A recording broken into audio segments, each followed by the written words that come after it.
Hello student, আজকের ক্লাসে রয়েছে ক্লাস 6 এর সাম্রাজ্য বিস্তার ও শাসন ইতিহাসের এই চ্যাপ্টার থেকে বেশ কিছু ইম্পর্টেন্ট ওয়ান লাইনার প্রশ্ন। তো দেখো আজকের ফার্স্ট কোশ্চেন কি আছে। সম্রাটকে, যিনি সাম্রাজ্য শাসন করে থাকেন তাকে সম্রাট বলেন। নেক্সট, সম্রাট যদি মহিলা হন তখন তাকে কি বলে? সম্রাট মহিলা হলে তাকে সম্রাজ্ঞী বলে।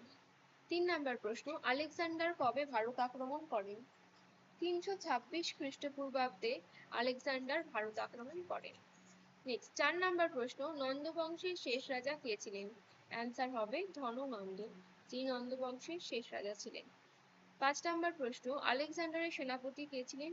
সেলুকাস নিকেটার আলেকজান্ডারের সেনাপতি ছিলেন। 6 নাম্বার প্রশ্ন, অর্থশাস্ত্র কার লেখা? অর্থশাস্ত্র কৌটিল্যের লেখা বা চাণক্যের লেখা। 7 নাম্বার প্রশ্ন, মৌর্য সাম্রাজ্যের প্রথম সম্রাট কে ছিলেন? চন্দ্রগুপ্ত মৌর্য ছিলেন মৌর্য সাম্রাজ্যের প্রথম সম্রাট। 8 নাম্বার প্রশ্ন, চন্দ্রগুপ্ত মৌর্যের রাজধানী কোথায় ছিল?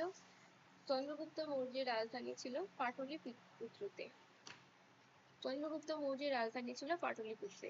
নেক্সট, চন্দ্রগুপ্ত মৌর্যের পরে কে সম্রাট হন? চন্দ্রগুপ্ত মৌর্যের পরে তার পুত্র বিন্দুসার মৌর্য সাম্রাজ্যের সম্রাট হন। 10 নম্বর প্রশ্ন, মৌর্য সাম্রাজ্যের শ্রেষ্ঠ শাসক কে ছিলেন? অশোক মৌর্য সাম্রাজ্যের শ্রেষ্ঠ শাসক ছিলেন। 11 নম্বর প্রশ্ন, কোন মৌর্য সম্রাটদের উপাধি ছিল দেবানাং প্রিয় বা প্রিয়দর্শী? অশোকের উপাধি ছিল দেবানাং প্রিয় বা প্রিয়দর্শী। 12 নম্বর প্রশ্ন, ইন্ডিকা কার লেখা? ইন্ডিকা মেঘাস্তিনিসের লেখা। 13 নম্বর প্রশ্ন, বলি ও ভাগ কি? মৌর্য আমলে বলি ও ভাগ নামে দুটি ভূমিদস্যু ব্যবস্থা চালু ছিল। চাষি তার ফসলের 1/6 ভাগ দিত রাজস্ব হিসেবে। ওকে, 1/6 ভাগ দিত রাজস্ব হিসেবে, সেইটাকে বলা হতো কি? বলি ও ভাগ। 14 নম্বর প্রশ্ন, মৌর্যদের পর কারা শাসন করেছিল? মৌর্যদের পর শুঙ্গরা শাসন করেছিল। 15 নম্বর প্রশ্ন, শেষ মৌর্য সম্রাট কে ছিলেন? শেষ মৌর্য সম্রাট ছিলেন বৃহদ্রথ। 16 নম্বর প্রশ্ন, কুষাণ সাম্রাজ্যের প্রতিষ্ঠাতা কে ছিলেন? কুজুল কথফিসেস ছিলেন কুষাণ সাম্রাজ্যের প্রতিষ্ঠাতা। 17 নম্বর প্রশ্ন, ভারতীয় উপমহাদেশে প্রথম সোনার মুদ্রা কে চালু করেন? কুষাণ সাম্রাজ্যের শাসক বিন কথফিসেস ভারতীয় উপমহাদেশে সোনার মুদ্রা প্রথম চালু করেন। 18 নম্বর প্রশ্ন, কুষাণ সাম্রাজ্যের শ্রেষ্ঠ শাসক কে ছিলেন? কনিষ্ক ছিলেন কুষাণ সাম্রাজ্যের শ্রেষ্ঠ শাসক। নেক্সট, 19 নম্বর প্রশ্ন, কনিষ্কের রাজধানী কোথায় ছিল? পুরুষপুর বা পেশোয়ার ছিল কনিষ্কের রাজধানী।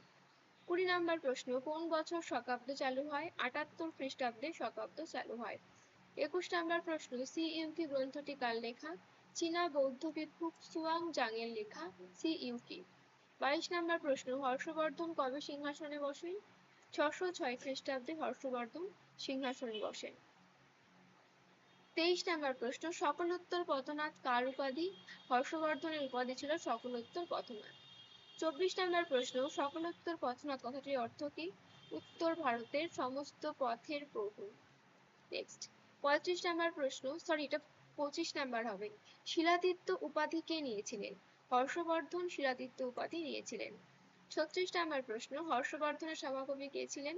হর্ষবর্ধনের সভাকবি ছিলেন বাণভট্ট। 37 নম্বর প্রশ্ন, হর্ষচরিত কার লেখা? বাণভট্টের লেখা হর্ষচরিত। 28 নাম্বার, কোন বছর হর্ষাব্দ গণনা শুরু হয়? 606 খ্রিস্টাব্দ, মানে যে বছর হর্ষবর্ধন সিংহাসনে বসেছিলেন সেই বছর থেকেই হর্ষাব্দ গণনা শুরু হয়। কাকে শকারি বলা হতো? গুপ্ত সম্রাট দ্বিতীয় চন্দ্রগুপ্তকে শকারি বলা হতো, কারণ তিনি শকদের হত্যা করেছিলেন। কে হুন আক্রমণ প্রতিহত করেন? স্কন্দগুপ্ত হুন আক্রমণ প্রতিহত করেছিলেন।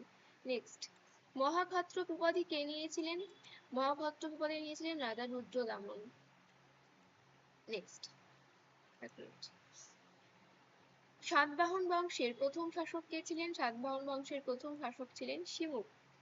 হাতিগুম্ফা শিলালিপি থেকে কার কথা জানা যায়? কলিঙ্গরাজ খারবেলের কথা জানা যায় হাতিগুম্ফা শিলালিপি থেকে। নাসিক প্রশস্তি থেকে কার কথা জানা যায়? নাসিক প্রশস্তি থেকে গৌতমীপুত্র সাতকর্ণীর কথা জানা যায়। আজ এই পর্যন্তই, দেখা হচ্ছে নেক্সট ভিডিওতে। টাটা। ভালো লাগলে অবশ্যই লাইক, শেয়ার এবং সাবস্ক্রাইব করো। তোমাদের সেকেন্ড সামেটিভের চ্যাপ্টার মানে হিস্ট্রি চ্যাপ্টার আশা করি প্রত্যেকটা স্কুলেই এই পর্যন্তই হবে। যদি অন্য কোনো স্কুলে কারো বেশি হয়ে থাকে জানাবে, সেই চ্যাপ্টারের উপর আমি কোশ্চেন দিয়ে দেবো।